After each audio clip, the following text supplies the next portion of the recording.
When I was at the park yesterday, I was able to collect some wooden sticks and thinking about how to make an art project.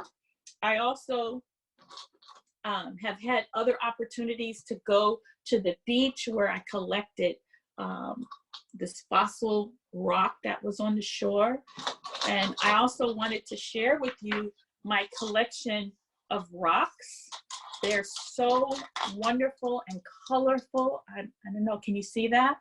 These are some of my special rocks that I have saved. But I want to share with you different ways that people all over the world bring nature into their homes. First, we have an image of a Japanese rock garden. And the Japanese rock garden, some people call it a Zen garden. This is a very, very small version of a Zen garden. And you could create something like this at home. All you would need is a tray or a top to a shoebox and fill it with sand. And you could use a fork to rake your sand and place some rocks. The rocks symbolize mountains. Here in southern India, women create designs in their door front or sometimes inside of their homes. They're called colognes.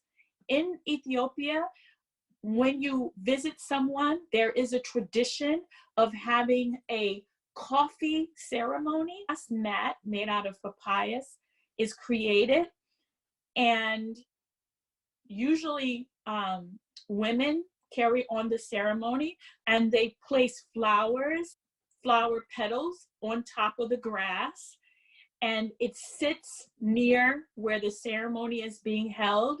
And usually it's there when you come to someone's home as a way to be greeted with nature. And what you see in these two photographs are someone preparing the grass mat. And from the Native American cultures, we have dream catchers.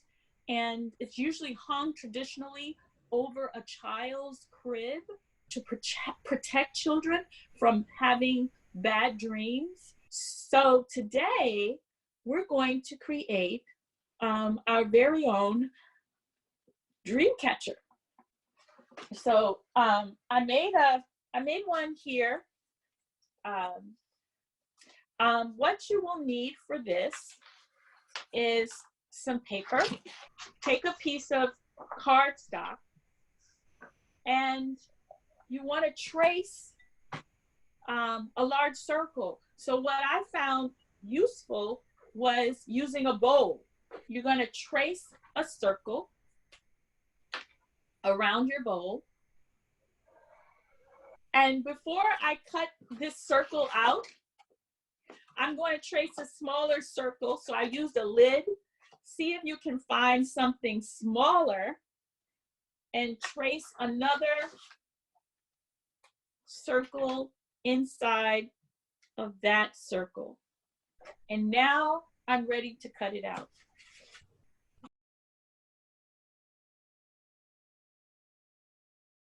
And what we want to do is cut this circle out of the larger circle. So I am going to insert the scissor in the center and find the edge of that circle and cut it out.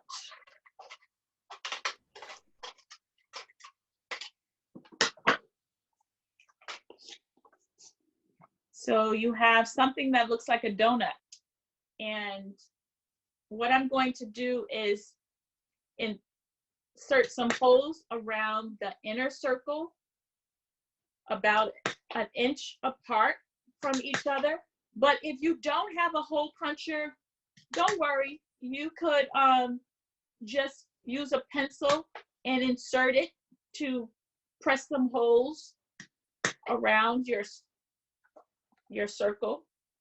So I have my holes, and then you also want to add maybe 3 or 4 holes. I'm gonna do 4 this time at the bottom. Now I'm going to add some string or yarn, and I have a few colors. So I think I'm going to use this bright pink. And what you're going to do is you're going to literally like sew from one end of the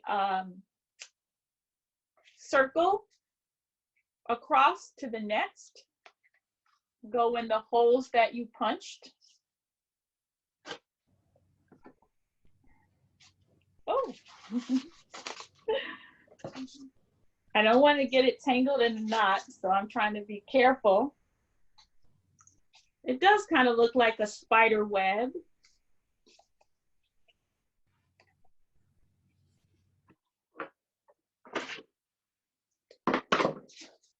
I have some string left over, and you know what? I'm just going to leave that hanging because I will want a little string to be able to hang it up on the wall once I'm done. So now we have this portion done. But as you can see, you when you want to make your dream catcher, you don't want to have all the holes exposed. So what we can do is take another piece of paper. It could be a different color if you have color. And again,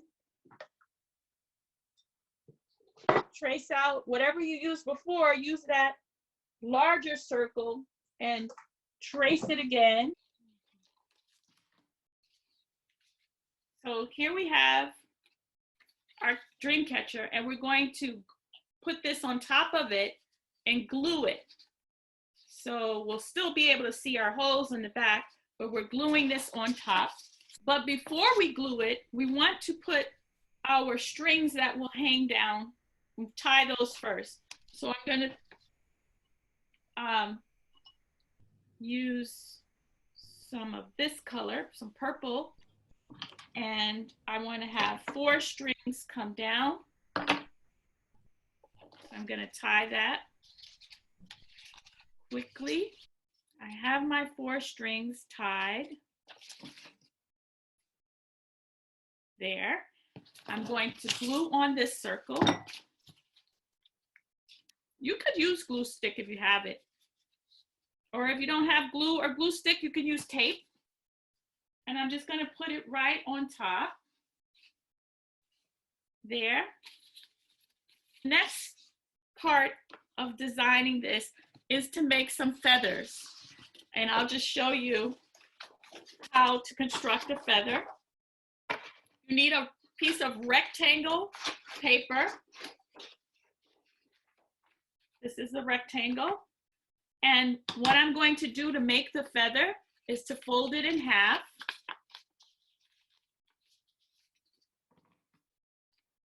I'm going to take my scissors, and this is the top of the feather. Right here, this is the top, this is the stem of the feather. And I'm cutting at an angle towards the stem of the feather. And I'm cutting towards the fold. Put a few beads here on my string. And then I'm going to take the feather, take a little bit of an opening. There, I cut a little circle in the center, and I'm going to tie it around. Hi, Robin. Hi. This was wonderful, but I'm really slow. So Oh, wow, you got it going there. It took me a long time to cut this circle, and I even had a head start with the paper plate. But I'm going to work on it. But I'm curious what to do with the branch. With the branch, you could wrap string around it and then hang things and make, hang things. So that's something that you could be very creative with, and then it could hang on your wall as a wall. I love that. Yes. So whatever you find, it could be an ongoing project. It will be. I'm gonna try to make the feathers later. Okay.